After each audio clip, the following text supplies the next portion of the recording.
सभी का नमस्कार। आज हम कक्षा 10 की प्रश्नावली संख्या 5.2 का सवाल नंबर 16 हल करेंगे। हमें यहाँ दिया गया है वह एपी ज्ञात करो जिसका तीसरा पद 16 है और सातवां पद पांचवें पद से 12 अधिक है। अब वो एपी निकालने के लिए हमें सबसे पहले करना है क्या, इन सवालों में क्या करना होता है, इनकी लैंग्वेज को थोड़ा ध्यान में रखना होता है।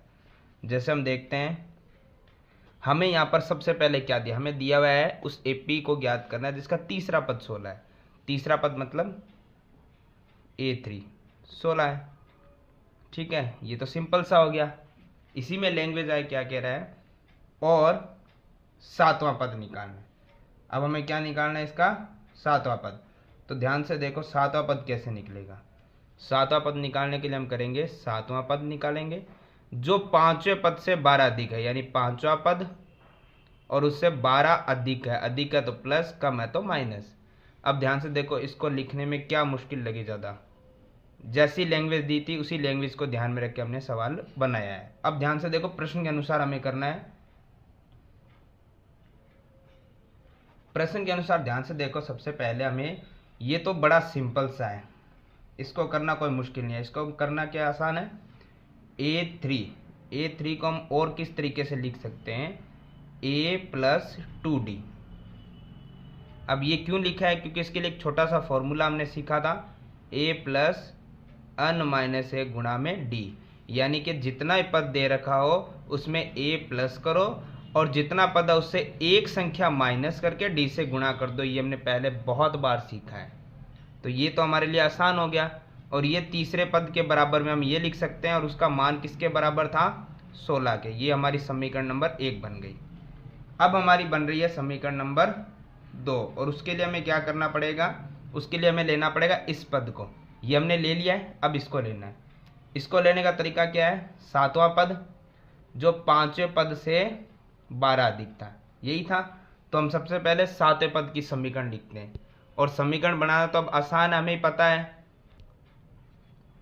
अभी हमने सीखा था यहाँ पे कि जितना पद हो उसमें A प्लस करो और जितना पद है उससे एक माइनस करके D से गुणा कर दो। तो इस प्रकार से हमारी ये सातवें पद की समीकरण बनती है A+6D। बराबर का निशान, A5 की जगह में क्या लिखना है, A5 की समीकरण जो बनती है A+4D। यानी पांचवा पद है तो A प्लस तो लिखना पड़ता है, पांचवा पद है तो उससे एक कम किया, D से गुणा कर दी, और प्लस में कितना है 12। ये एज इट इज रहेगा। अब इसमें हमें क्या करना है, सबसे पहले एक जैसी संख्याओं को एक साथ अलग अलग करना है। जैसे यहाँ पर A है, प्लस है, 6D है। अब ये बराबर से इधर प्लस का है, इधर आएगा तो किसका आ जाएगा, माइनस का।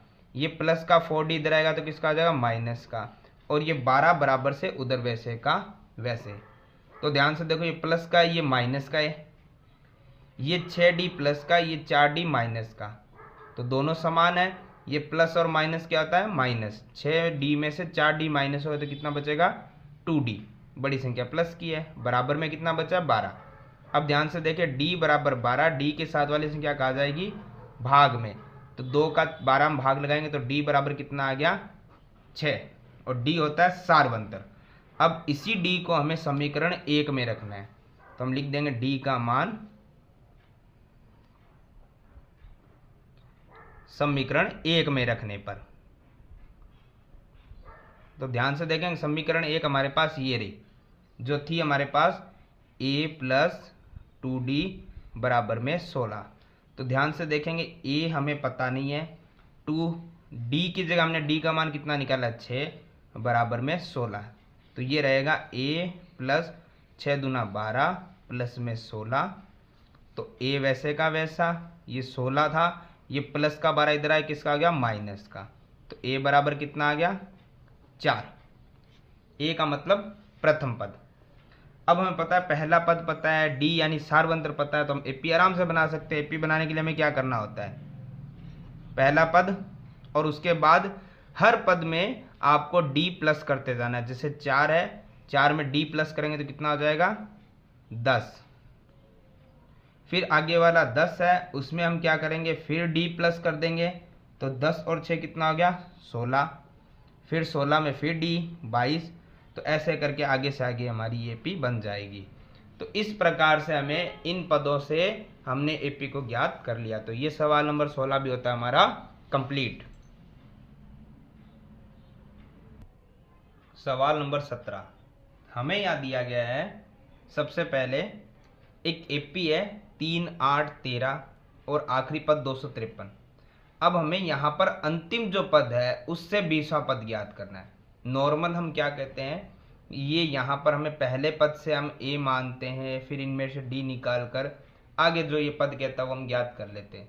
लेकिन इसने ये एक छोटी सी बात जो बोली अंतिम पद से ज्ञात करना है, तो ध्यान रखना है, इसका मतलब हो गया इस समीकरण को हमें जस्ट उल्टा करना है, इस एपी को हमें उल्टा करना है अंतिम पद से। तो अंतिम पद को हमें शुरू में लाके उसको पहला पद मानना पड़ेगा। अंतिम पद से 20वां पद ज्ञात करना, हमें उल्टा चलना है। तो हम क्या करते हैं, आखिरी पद को मान लेते हैं हमारा पहला पद 253। अगला पद निकालना हमें तो दिया हुआ नहीं है, हम निकाल सकते हैं। कैसे? सबसे पहले हमें पता है डी तो सबका समान होगा एक एपी में, और डी हम निकाल सकते हैं A2 माइनस A1 करके, जो हमें पुरानी एपी दी गई है। तो उसमें हमारा डी कितना निकला था, डी निकला 8 में से 3 जाएगा तो 5, यानी इनका डिफरेंस कितना रहेगा 5 का। हमें पता है ये बढ़ रहा है, अगर इसको उल्टा करेंगे तो ये सीधी सीधी क्या होगी, एपी घटेगी। तो अंतर है 5 का, और 5 हमें क्या करना है, पीछे से घटाना शुरू करना है। तो 253 में से 5 घटेगा तो कितना हो जाएगा 248, फिर 5 घटेगा तो कितना हो जाएगा 243। ऐसे घटती रहेगी और समीक जो हमारी एपी है वो उल्टी होते होते बन जाएगी 13, 8 और 3। तो अब अंतिम पद से 20वां पद ज्ञात करना है, इसीलिए हमने इस पूरी एपी को उल्टा किया, वरना हम सीधा जो दी गई थी वैसे भी कर सकते थे। तो हम अंतिम से ज्ञात करें तो हमें जस्ट यहाँ से उल्टा ले रहे पहला पद, फिर ऐसे करते हुए आखिरी पद तक हम पहुँच गए। तो अब हमें क्या करना है, सबसे पहले एपी बन चुकी है। अब हमारा ए कितना है इसमें 253, डी तो वही है 5, पर इस बार माइनस का है, कारण ये कम होता जा रहा है। वरना आप देख सकते हैं डी निकालने का तरीका तो हमें पहले से ही पता है, क्या करना होता है A2 माइनस A1 करना होता है। तो A2 है 248, उसमें से 253 माइनस कर लो, तो डी आ गया हमारे पास माइनस का 5। अब हमें वो अंतिम से 20वां पद ज्ञात करना है, तो हमें पता है AN यानी वो 20वां पद ज्ञात करना है। तो AN का फॉर्मूला क्या होता है, A प्लस N माइनस 1 गुणा में D। सिंपल वे में हम देखें तो A प्लस जितना पद है उससे 1 कम कर लो और D की गुणा कर लो। तो 20वां पद है तो उसमें हो जाएगा A प्लस 19D। तो A हमारे पास कितना है 253 प्लस में 19, और D हमारे पास कितना है था माइनस का 5। 253 है, ये 19 की 5 से गुणा करेंगे तो कितना आएगा 95, और प्लस माइनस क्या हो जाएगा माइनस। अब ये 20वां पद हम ज्ञात कर रहे हैं, तो 253 में से 95 जाएगा तो कितना बचेगा 158। तो हम लिख सकते हैं जो हमारी एपी दी गई थी शुरू में 3, 8, 13, 253 तक, उसका अंतिम से 20वां पद कितना है 158 है। तो इस प्रकार हमारा सवाल नंबर 17 भी होता है कंप्लीट। सवाल नंबर 18, यहाँ पे हमें दिया गया किसी एपी के चौथे और 8वें पदों का योग 24 है, छठे और 10वें पदों का योग 44 है। प्रथम 3 पद हमें ज्ञात करने। तो ये सवाल जितना आपको टिपिकल लग रहा है उतना टिपिकल है नहीं, आसान है। कैसे? जैसे मैंने पहले बताया, ऐसे सवालों में लैंग्वेज का थोड़ा ध्यान रखना पड़ता है। किसी एपी का चौथा पद हम निकाल सकते हैं ना, A4 ऐसे लिख तो सकते हैं, और 8वां पद हो गया A8 हो गया। इन दोनों का योग मतलब टोटल कितना है 24, इस प्रकार से हम लिख सकते हैं। अब हम यहाँ पर सबसे पहले जो A4 है उसको लिखने का तरीका हम ये भी तो लिख सकते हैं, जो पद दिया गया हमें उससे एक n-1 कम करो, 4 है तो 3 करो, D से गुणा करो, प्लस 8वां पद है तो उसे भी हम ऐसे लिख सकते हैं कि A प्लस 8 पद है तो 1 कम करेंगे तो 7, और D से बराबर में कितना है 24। इस प्रकार से हम हल कर सकते हैं। यही चीज हमें क्या करनी है, दूसरी तरफ भी ध्यान से देखनी पड़ेगी।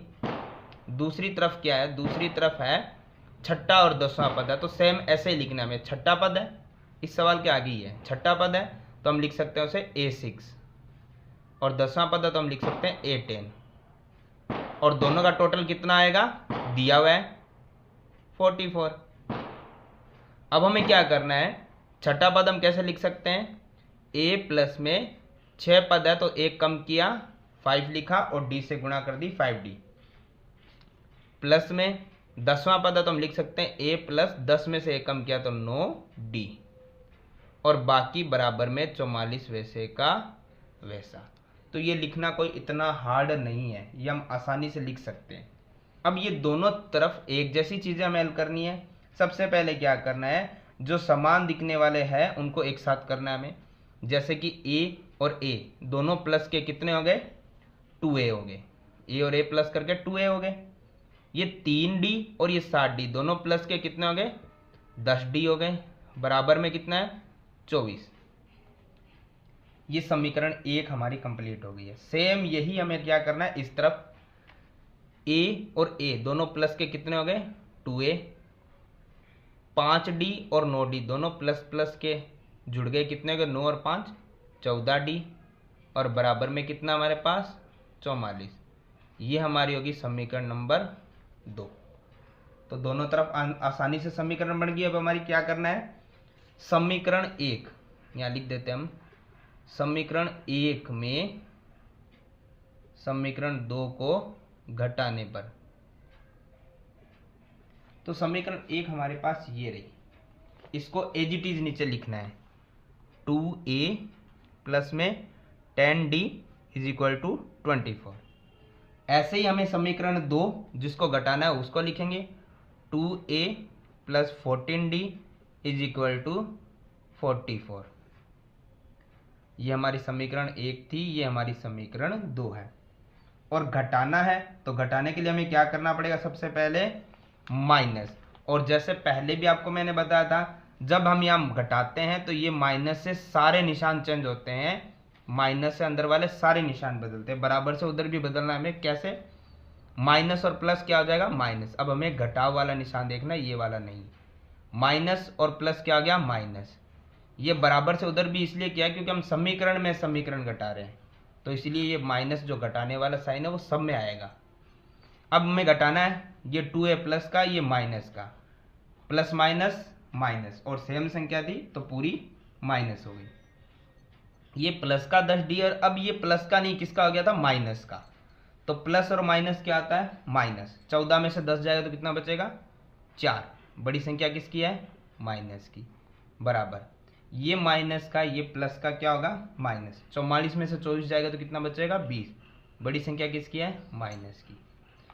D के साथ वाली संख्या कहाँ जाएगी बट्टे में, तो माइनस माइनस हो गया क्रॉस, 4 से 20 भी चला गया तो D बराबर कितना आया 5। इस प्रकार हमें D तो प्राप्त हो चुका है।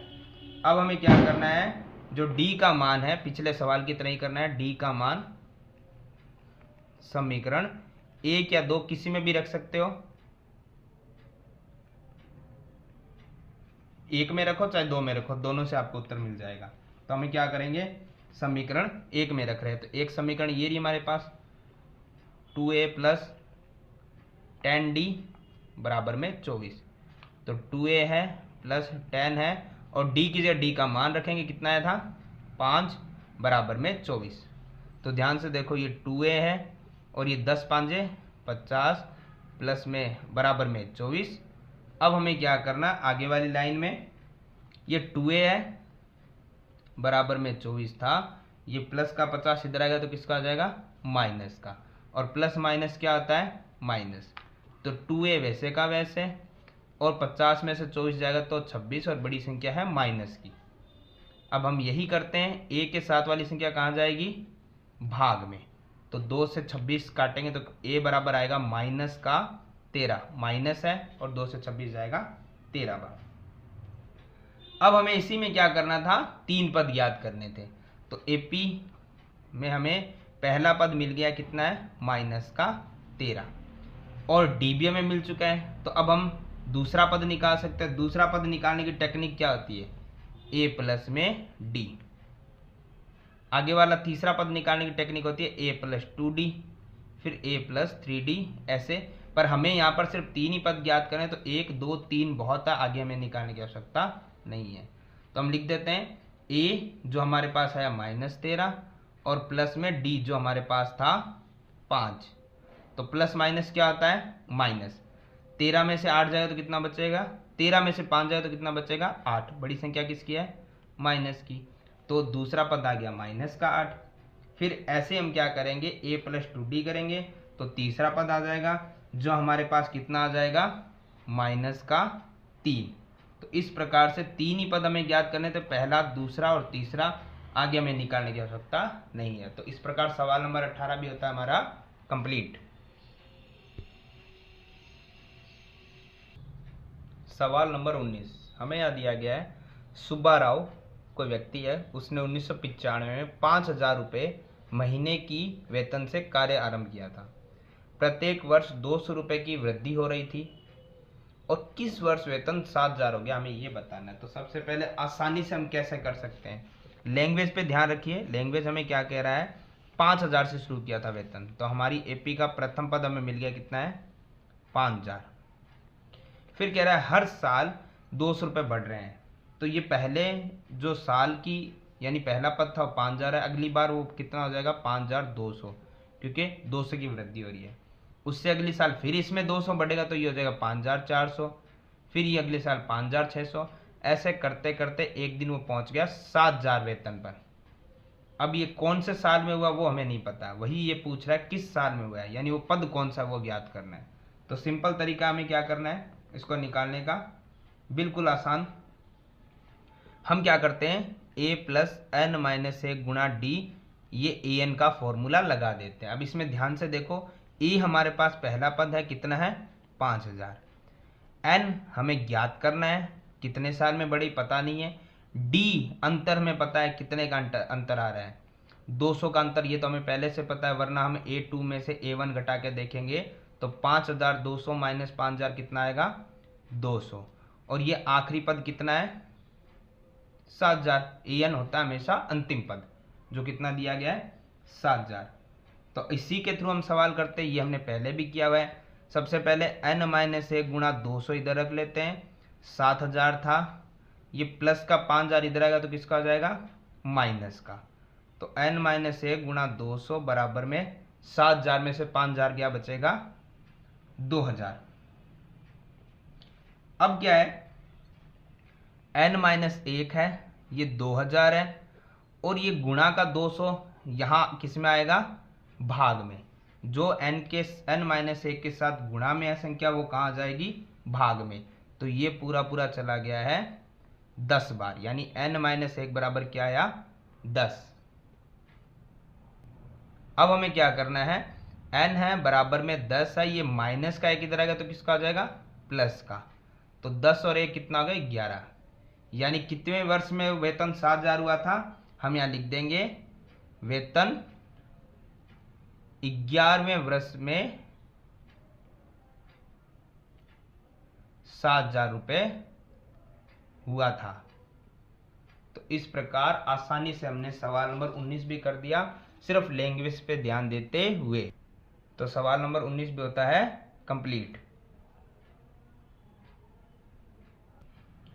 सवाल नंबर 20 हमें दिया गया है, रामकली ने किसी वर्ष के प्रथम सप्ताह में 50 रुपए की बचत की और फिर अपनी साप्ताहिक बचत में 17.5 रुपए बढ़ती गई। अन्वें सप्ताह में, यानी वो पद कौन सा है, अन हमें नहीं पता, कितवें सप्ताह में उसकी मासिक बचत 207 रुपये 50 पैसे हो गई। पिछले सवाल की तरह ही है ये। सबसे पहले हमें क्या करना है, हमारी एपी जो बन रही है हम बनाते हैं।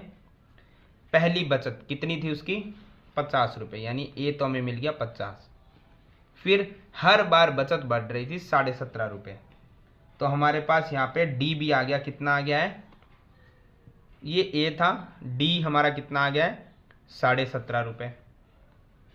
यदि अन्वें सप्ताह में बचत हो गई है 207 रुपये, ये हमारा आया है अंतिम पद, कितना हो गया है, ₹207.50 इतना हो गया है। अब वो सप्ताह यानी n ज्ञात करना है हमें, कितना होगा। तो फॉर्मूला हमारे पास वही है, एक a प्लस n-1 गुणा में d बराबर में ये an का फॉर्मूला है। दोनों में मैंने पहले ही बताया था, बराबर से इधर रखो, इसको इधर रखो, कोई फर्क पड़ने वाला नहीं है। तो अब हम देखते हैं a यानी कि प्रथम पद यहाँ पे कितना है 50, फिर यहाँ पे है प्लस n हमें पता नहीं है -1 गुणा में d हमारे पास कितना है 17.5 बराबर में an हमें कितना दिया हुआ है 207.50 लिख दो या 5 लिख दो, पॉइंट के बाद सिर्फ जीरो की तो कोई वैल्यू होती नहीं है। अब वही तरीका है, n-1 गुणा में 17.5 है, ये 207.50, ये 50 प्लस का इधर आएगा तो किसका हो जाएगा माइनस का। तो ये वैसे का वैसा रहेगा एज इट इज, और बराबर से इधर 207.50 में से 50 रुपये माइनस करेंगे तो आएगा 157.50 रुपये। n-1 है 157.50 है, ये 17.5 यहाँ गुणा में था, इधर आएगा बराबर से तो किस में आ जाएगा भाग में। ध्यान से देखेंगे हम, पॉइंट के बाद यदि जीरो है एक्स्ट्रा तो हम हटा सकते हैं या फिर हम यहाँ लगा सकते हैं, कोई फर्क नहीं पड़ता, दोनों एक दूसरे से कट जाएंगे, पॉइंट से पॉइंट दोनों कट जाएंगे। अब हमारे पास नंबर बचा है n-1 बराबर में 157.5 और बट्टे में 175। ये डिविजिबल हो रहा है, कितनी बार भाग जा रहा है हमें लगा सकते हैं, किसी पहाड़े से काट भी सकते हैं हम, जैसे मान लो हमने 5 के पहाड़े से काट दिया इसको, ये हो गया है 5 × 15, 5 × 5 = 25, ये भी 5 के पहाड़े से कट रहा है, 5 × 15 = 25, ये फिर कट रहा है तो हमें फिर काटना पड़ेगा, ये फिर 5 के पहाड़े से जा रहा है, 5 × 6 = 30, 5 × 3 = 15, ये कट रहा है 5 × 7 = 35, अभी भी कट रहा है 7 × 9 = 63। तो यहाँ पे आया n-1 बराबर में 9, तो n है 9 है, ये माइनस का है, किधर है किसका हो गया प्लस का, तो n बराबर हो गया 10। तो हम यहाँ लिख सकते हैं उसकी जो आय थी वो किस सप्ताह में उसकी बचत 207.50 से हो गई थी, लिख देंगे हम 10वें सप्ताह में उसकी बचत 207.50 हो गई थी। तो इस प्रकार हमारा सवाल नंबर 20 और प्रश्नावली 5.2 होती है कंप्लीट।